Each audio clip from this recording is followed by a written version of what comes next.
I, 28-year-old female, have been with my boyfriend, 25-year-old male, for almost a year now. We were friends for about a year before we dated. We moved in 3 months after dating, and it's been amazing. Overall, our relationship is practically perfect. I actually have zero complaints about him. But his mom is crazy. To add, I've brought it up to him a few times. Your mom called me again last night, just to see what he says, and he usually just says, "I'm sorry." But in a very nice and apologetic way, not in a dismissive way. For context, my boyfriend is Mexican and I'm white. When we first got together, he jokingly warned me about how Mexican moms are super clingy with their sons, but I wasn't concerned as I feel I'm a great partner and super likable. His dad speaks basically zero English, and his mom speaks basic English. He and his dad own and operate a family business where their shifts start anywhere from 1 to 4 a.m. After my boyfriend gets off his 12-hour shift, he usually also repairs the equipment with his dad a few times a week. This saves them a lot of money on mechanic work, but it is extremely draining, and they are literally working 12 to 18-hour shifts 6 times a week, sometimes working on Sunday too, with work sometimes lasting until super late in the night, around 11 p.m., and then they have to start work again at 2 or 3 a.m. They do an insane amount of work. When we first dated, we lived an hour away, but would hang out multiple times a week after we were both out of work. I would always tell him to feel free to cut off our hangouts whenever he needed to get adequate sleep for work. During our hangouts, his mom would blow up his phone, just calling over and over until he would finally just answer and say he's coming home, so not to worry. I met his parents about a month into the relationship. We went to eat. It was decent, but neither of the parents really talked to me throughout the whole dinner or asked me any questions. I tried to ask the mom a few questions, and we had no problem communicating, but she was pretty short. I also brought her a bouquet of flowers I made. First impressions are everything. At the end of the dinner, she commented how he always comes home so late now. I laughed and said I always tell him to go home and he doesn't, and I said, "Let me know if you want my number if you ever don't know where he is." She laughed, but did not take my number. I hung out with the family for last New Year's. It was all right, but a boisterous family friend made a comment about my boyfriend's mom when they were taking family pictures, saying, "See, she's got to get family pictures without you. Didn't you know she's super jealous? Ha ha ha." The family didn't notice as they were taking pictures, but I just laughed it off. If it matters, they did include me in one picture. Weird comment, but whatever. We moved in February 2024, 20 small minutes away from his parents' house and the business location. He said his mom tried to discourage it. I know it was pretty fast, so I kind of understand, but as it got closer, she would be crying and begging him not to go, and even offered to pay the deposit he would lose if we backed out. He did not back out. As soon as we moved in, I discovered his problem waking up on time for work. I'm guessing his mom would be the one to force him to wake up for work when he was living at home. He falls asleep almost immediately whenever he is idle for too long, on the couch, as a passenger in a car, chilling at home, will sleep for very long periods of time when out of work, and will sleep through his alarm for almost 2 hours straight every single day. In my opinion, the poor dude is chronically fatigued. He literally works 6 out of 7 days a week, 12 to 18-hour days. He's incredibly tired. Also, if he starts later, sometimes there might not be time to finish all the loads he hopes to complete. But other times, the demand is slow enough that whether he starts at 2 a.m. or 5 a.m., he is still finishing all possible loads. So it mostly affects what time work is done and what time he can start working on the equipment with his dad. I do try and wake him up a little because the alarms are annoying, but I also let him sleep because I just feel bad for how tired he is, and also because it's not safe to be driving while extremely sleep deprived. Back to his mom. I always felt like she never really liked me. The handful of times we've hung out, always just going out to eat, it just feels extremely awkward for me. And the family just speaks Spanish the whole time, and I'm mostly just sitting there the whole meal, either on my phone or sometimes talking to my boyfriend when he talks to me. I always had a problem with the, in my opinion, extreme lack of conversation between me and the mom because I always thought it was weird to invite me to a meal and just exclude me the whole time. In June, we went to dinner again, and I thought his mom was warming up to me. She was asking me questions, talking to me about what her youngest son is up to in school, and I felt really good. At the end of the meal, she asked for my number, so I really thought we were warming up to each other. 2 weeks later, she started calling me at 3 a.m. when he oversleeps. I personally have my phone on silent, so I never answer or respond the next day, as I don't see a reason to. On the 4th of July, I went to a small barbecue with my boyfriend's family and his family friends. They worked together. It went so badly. As soon as I got there, the host's older mother was asking my boyfriend how it is living with me, asking what I cook for lunch, but it was all in Spanish. I know they're talking about me because she keeps gesturing to me, and you can just tell.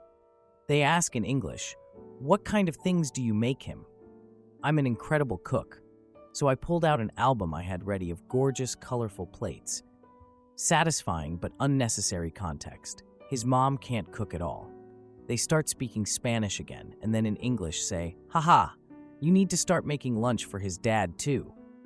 I thought that was dumb, but just laughed it off. Apart from those 2 sentences, almost nobody says anything to me, except the hosts heavily encouraging me to eat a plate of ceviche. This lady and my boyfriend's mom keep asking him things, talking amongst themselves and laughing raucously, and I'm just on my phone the whole time. I texted my boyfriend that I know they're talking about me, and he says they're not talking about me. It's just the way they banter in his culture. Unfortunately, I cry very easily. I felt very uncomfortable sitting there, not knowing what anyone was saying, and even though I tried not to, my eyes welled up, and I had to get up and go to the bathroom. The wife half of the hosting party comes to comfort me, says she can confirm nobody is saying bad things, but said to be honest, sometimes she sees my boyfriend's mom giving me looks. We had a good talk about how it's hard to win over crazy moms, and I went back to the barbecue. When I got back from the bathroom, the mom was sitting with my boyfriend, and my boyfriend said, "My mom wants to try your cheesecakes. Let's get them, shall we?" I brought mini Nutella cheesecakes, his dad's favorite dessert. It was just weird because why wouldn't the mom just tell me to get the cheesecakes? Also, then everyone tried them. I got a lot of compliments on them, and my boyfriend's mom just sat there still not talking to me. When we left, he did say the host's mother was basically asking if I can't cook since I'm white and if I only make frozen food. My issue is that these people make absolutely zero effort to get to know me, to make me feel genuinely included and welcome. The speaking Spanish part only bugs me when I feel like they're cracking jokes where I can't defend myself or know if that's even what's being said. I left the 4th of July feeling super upset and basically said, I never really want to hang out with his family again. He says the way they are is just their culture. But I tell him that I'm sorry, but I'm just used to people of all cultures treating me with basic decency and effort in at least getting to know me a little bit. Overall, he said that's fine and that what matters in the end is me feeling comfortable because I'm his partner that he wants to marry and that I come first, which satisfies my uneasiness about his controlling mom. Since then, I have not seen them. Yay! But his mom has been calling me so much when he oversleeps, like 8 times in an hour. I have her on her own special mode of do not disturb, so I am not disturbed by her calls, but I'm getting irritated with her feeling entitled to call me at these insane hours. Should I tell my boyfriend to tell his mom to stop calling me for work-related issues? Should I text her myself? Should I just let her keep calling? I welcome all feedback and questions. Now, for a few comments before the update. Comment 1. You don't need to handle his mother. He does. If my mother were calling my partner like this, I would simply tell her to stop. If my mother were being disrespectful to my partner, I would talk to her and handle it. This has nothing to do with you. He needs to learn to set boundaries with his mother. Comment 2. Your boyfriend is the root of all these problems. Would you want these people to be your in-laws or the grandparents of your child? Would you want to spend your holidays with them? Unless you're enthusiastically saying yes, break up. It's not worth the stress. They won't change. Now, for the update. My boyfriend's mom fully disrespected me in front of all our friends, and my boyfriend finally woke up and saw it. A few days after the 4th of July barbecue, I was super tired. I don't know if it was because of the stress of everything or the fact that I was drinking a little at the barbecue with my boyfriend's friends. So anyway, I was passed out and I got woken up by my boyfriend's mom calling me. It was one of those late night calls again, and I looked over and my boyfriend was still out cold next to me. Like, he didn't even move. So I just let it go to voicemail and figured I would check it in the morning. The next morning, I woke up before him like I always do, and I checked the voicemail from his mom. It was just filled with these frantic messages about how her son was okay and if he was with anyone. I just rolled my eyes and decided to bring it up with him over breakfast, So we're at breakfast, and I was like, hey, I got a voicemail from your mom last night, and it's just her freaking out about you. And he was like, oh, I'm sorry about that. I don't know why she does that. And that was pretty much it. He apologized for her behavior, but didn't really offer any solutions. So a week later, we went to a family dinner for his cousin's birthday. It was just the whole family, and the atmosphere was just so tense. I just felt like his mom was watching me the whole time. During dinner, she made this comment about how her son needs someone to take care of him and how he's such a mama's boy. I just bit my tongue and tried to enjoy the evening. After dinner, my boyfriend went to help clean up, and I was talking with his sister. His sister was so sweet, and she just kind of hinted that their mom could be a little overprotective, especially after their dad passed away. Then the following weekend was another family barbecue at their house. We're there, and his mom calls me aside. She just straight up questions me about why I haven't been more involved with the family. I was just so caught off guard and didn't even know what to say. Then that night, my boyfriend fell asleep early again, so I was left to deal with another late night call. I was just so done at this point, so I decided to answer the call and confront her about the late night calls. I was like, why do you keep calling me at 2 a.m.? She was like, I just want to know if my son's okay. Like, seriously, that's your way of checking in on him, calling me at 2 a.m. So, of course, the conversation got heated. She started accusing me of not caring about her son and how I was too good for him. So I decided I was going to plan this surprise dinner for my boyfriend's birthday to show his family how good we were together, I invited a bunch of our close friends, and I just wanted it to be a secret from his family. So on the day of the surprise dinner, I was just so excited. My boyfriend was genuinely excited, and he was so clueless about the tension. It was perfect. But then suddenly, his mom shows up uninvited. She was like, I was just worried about my son. I was like, are you serious right now? She just barged in, demanding to know what was happening. I just stood my ground and told her this was a celebration of our relationship. She tried to undermine me in front of our friends, but I just stayed calm. Then, one of our friends spoke up and defended me, calling out his mom's behavior. It was just so crazy. My boyfriend finally realized how his mom had been acting, and he sided with me. His mom just stormed out, shouting about how she would never accept me. After the evening ended, my boyfriend just thanked me for organizing everything. In the days that followed the dinner, his mom called again. This time, I didn't even answer the phone. I just sent a text saying I needed space and would reach out when I was ready. My boyfriend was so supportive of my decision, and we talked about setting boundaries with his mom. Edit. Since the dinner, my boyfriend's mom has been quiet, just sending a few texts apologizing. My boyfriend and I are working on boundaries and managing the family dynamics together. I've also started connecting with my boyfriend's siblings, which has helped. We're still navigating things, but it's getting better. Am I the idiot for breaking up with my girlfriend because she couldn't handle my cleanliness standards? My girlfriend, who is 46 years old, of 2 years, stayed over at my place for about a week with her kids. She's only been to my place a handful of times due to her crazy schedule. I live in a beach town, and it's also a wooded area. The stay was a disaster behind the scenes, to say the least. She said my obsessive-compulsive tendencies wouldn't allow her to relax and created too much tension, which led to things being said and escalated badly. So, about my obsessive-compulsive disorder and how she describes it. My place is currently in the renovation stages. I'm doing the work myself, so obviously I put a lot of sweat and money into it. I also worked hard to buy nice things for myself and have inherited a lot of stuff from my mom when she passed. Again, she had a lot of nice things too. My kitchen is organized. Everything has its place. I don't even have a junk drawer. Nothing is sticky in my fridge. My socks are even folded in my dresser, which she basically complained about. She is the complete opposite. I've helped her multiple times trying to organize her house.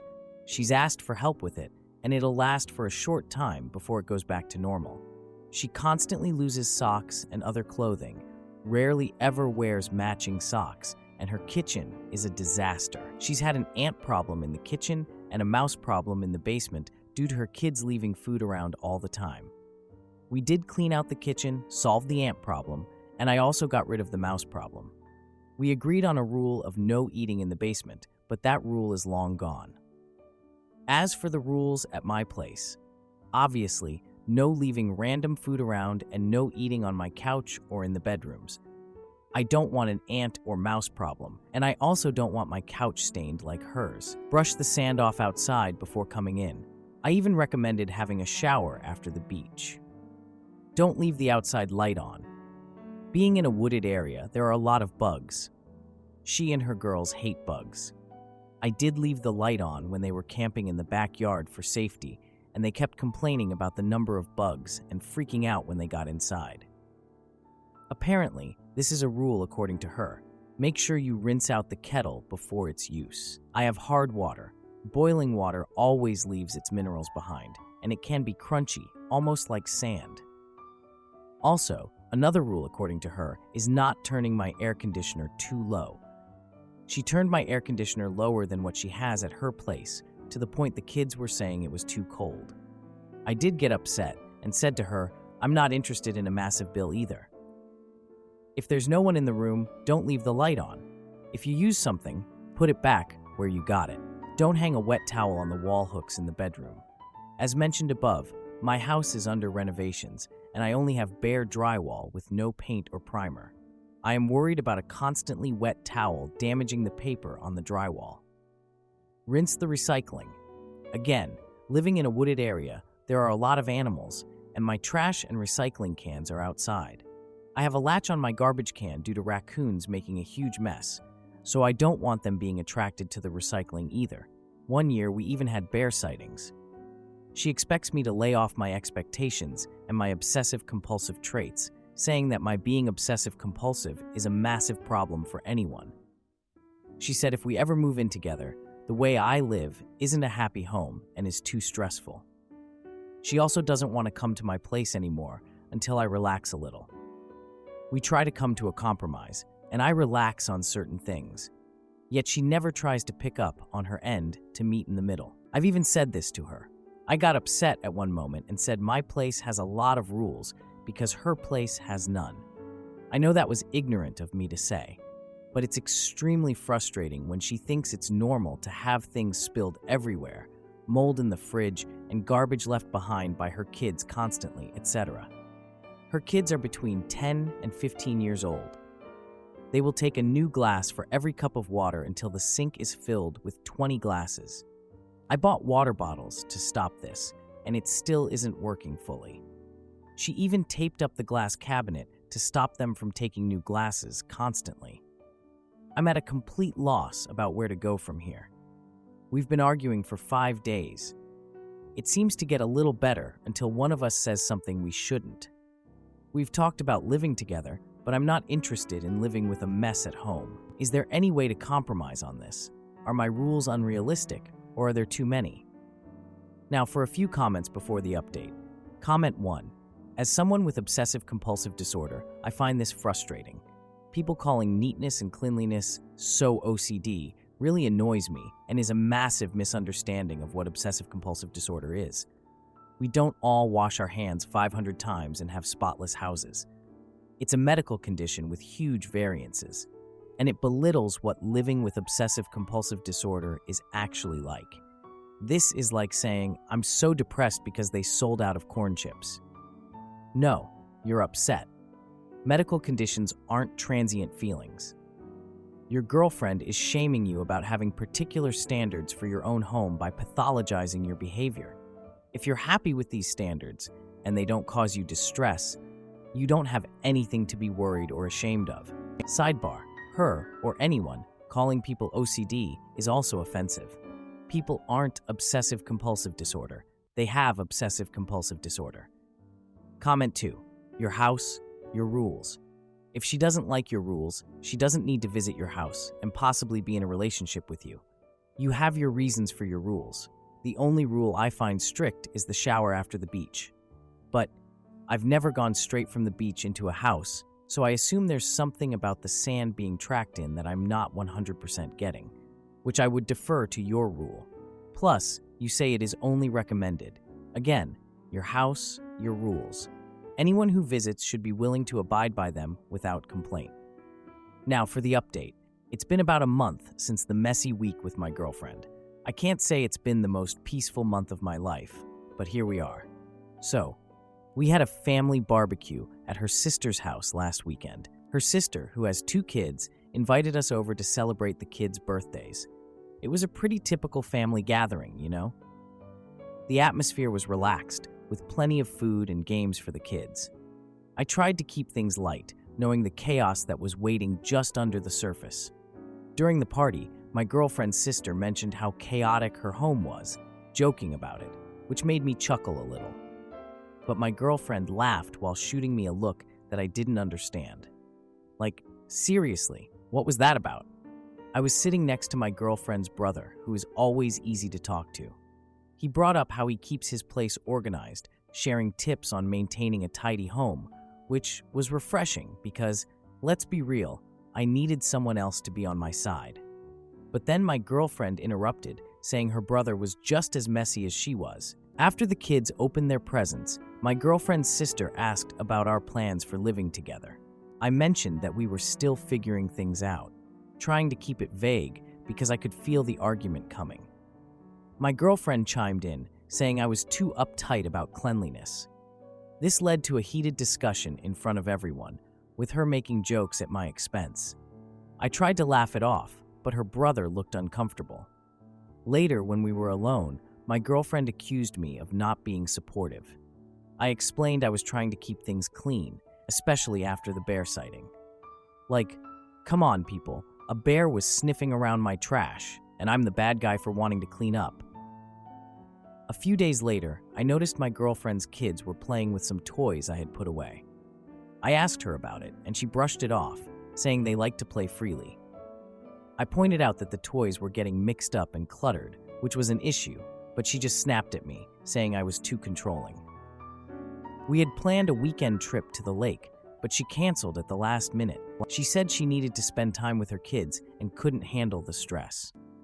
I spent the weekend cleaning and reorganizing my space, trying to distract myself from all this drama. By the end of the weekend, I noticed my girlfriend hadn't replied to my messages. I called her, and she answered, sounding distant, saying she was busy. I suggested we talk later, but she just said she'd call me back. A few days later, I found out from her sister that my girlfriend had taken the kids to a nearby amusement park. Seriously? So I confronted her about it, and she said she didn't want to deal with my rules at the park. I mean, what rules? I just wanted to keep the place clean. She got upset and said I was making everything about cleanliness instead of family.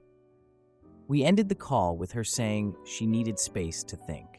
A week passed without any contact, and I decided to reach out again. I texted her asking if we could meet up and talk. She replied saying she was busy with the kids and didn't have time for a relationship right now. After everything that happened at her sister's birthday party, I was left wondering if I was the one in the wrong. I mean, I get that her life is chaotic, but I can't just let my place turn into a disaster zone. Edit. It's been a few weeks since the last update. My girlfriend and I have officially broken up. She said she needed time to focus on her kids and couldn't handle a relationship right now. We both agreed that we were in different places in life and it was best to move on. I'm taking this time to focus on myself and my home, enjoying some peace and quiet.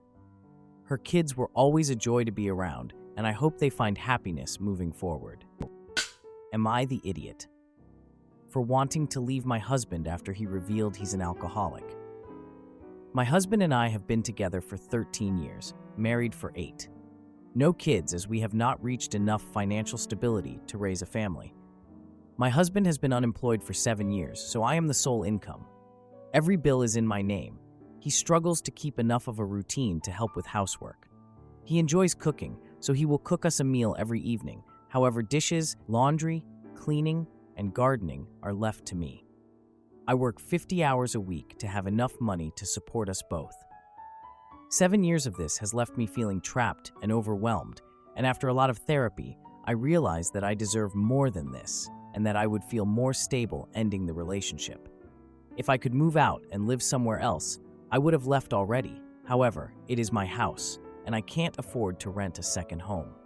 It's been more difficult, as separating would mean convincing my husband to leave. After a lot of consideration, my heart was set on the idea that separating would be the best option for both of us.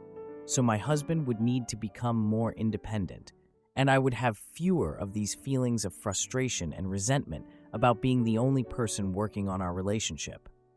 We had the big talk, and it did not go the way I expected it to. My husband confessed that he is an alcoholic and has successfully hidden this from me. I knew that he enjoyed a drink with dinner, on weekends, or at parties, but I had no idea that he was drinking regularly during the day while I was at work and struggling to go more than 3 days without a drink. I did wonder why the grocery budget disappeared so quickly, and sometimes he seemed drunk when I got home, but he assured me that he was tired or ill. So yes, he has a problem, and I know it's a massive step for him to admit it. But now I'm left in a state of confusion. I had made my mind up that it was time to end the relationship, but now I also feel as though I need to support him through this. I am long-term sober and don't use alcohol or drugs at all. I already felt like a parent supporting a child rather than a wife. I'm not getting any younger, and I just want to reach a place of stability in life before it's too late. What would you do in this situation? Now, for a few comments before the update. Comment 1. No one can stop his drinking but him. I think you should tell him you want to separate and have for quite some time. Give him a date by which he needs to leave your house. Get a divorce attorney and start the eviction process. You are being supportive by letting him know he has to get a job, find a place to live, and work on himself. Being a free ride for another adult is not being supportive. It is being an enabler. You deserve a life without this leech. Comment 2. If you were going to leave him because he is a burden on you, him admitting to being an alcoholic doesn't change anything. It's a reason that he is failing at life, but it's not an excuse and is not a reason for you to stay. You can be a great friend to him if you want to be, while also moving on with your life in a positive direction. The odds are great that if you stay with him, nothing will get better and his drinking will get worse. Now, for the update. Okay, this has been a ride. So like I said in my last post, my husband has been hiding his alcoholism for the last 13 years. This came out like 2 weeks ago. And now, here we are. He's been going to some local support meetings for alcoholics. He says it helps. I honestly don't know if I believe him or not, but I'm just trying to get through this. We talked, and I decided to hold off on separating for now, just until I know if he's serious about sobriety or not. So we agreed to do these weekly check-ins to talk about how things are going. These are really awkward. He just sits there and stares at the ground. It's honestly heartbreaking. One night, he cooked dinner again, which was a small win. He had been doing literally nothing around the house for so long. I mean, he's still not great at cleaning, but at least he's trying. I noticed he was drinking soda instead of hiding alcohol, which was shocking to me. We went to a family friend's birthday party together, and he seemed more relaxed and actually engaged with the other people there. That was a nice change. After the party, we came home and he asked about my work. He mentioned wanting to help more around the house, but that was basically it. He didn't do anything. A week later, I found this unopened bottle of whiskey hidden in the garage. so I confronted him about it, and we got into a big argument. He said it was leftover from before and that he hadn't been drinking. He lies so easily. This has always been an issue with him. We went to my parents' house for a family dinner over the weekend. While we were there, my dad brought up the whole job thing. My husband got defensive and said he was focused on recovery. My mom even subtly implied that he should contribute more around the house, which made things awkward. After dinner, he needed to go outside to get some fresh air, and I followed him out there. We talked a bit, but it didn't help. A few days later, he told me he was invited to this local group for job seekers. I was excited for him. Then, the day of the meeting, he didn't come home on time. So after a few hours, I got this text from him saying he was at the bar. I freaked out and rushed there. When I got there, he was sitting with some old friends with a drink in his hand. I lost it. We had this huge confrontation in front of his friends, and it was super awkward for them. He insisted he was just socializing and not drinking a lot. The next day, he apologized and said he didn't want to disappoint me. We agreed he'd go back to the support meetings after this. He told me he wanted to try again for a fresh start. Then my sister announced she was pregnant during a family gathering, and the husband seemed distant. He didn't engage with anyone, and there was just this growing tension as my family started talking about future plans. A few days later, he got a job offer, but he turned it down, saying he wasn't ready. This led to another serious argument about responsibility. I told him we needed a plan to move forward. He finally agreed to reconsider the job offer. This is the mess I'm in now. Edit. This is a long process. He agreed to try therapy again. I think we're both feeling pretty hopeless right now, but we're trying.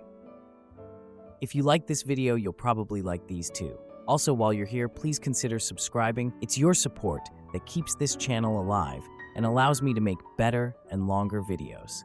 Have a great day.